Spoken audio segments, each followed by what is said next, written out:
हंसेला तू ही हंसावेला तू ही दर दर के ठोकर खिलावेला तू ही। और अर्जुन के बेटा रहले वीर बलवान हो, समय के कारण कइले युद्ध घमसान हो।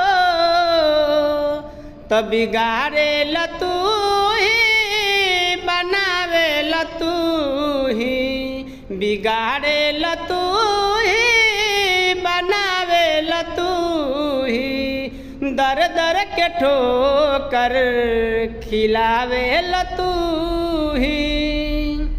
तोहके याद कके रोवत रहली नारी, केहू ना बचावल जब घिचत रहे साड़ी।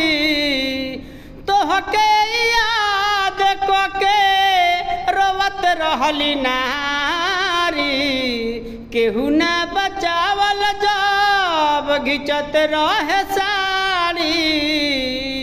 घिचेला तू ही ओढ़ावेला तू ही दर दर के ठोकर खिलावेला तू ही, दर दर के ठोकर खिलावेला तू ही।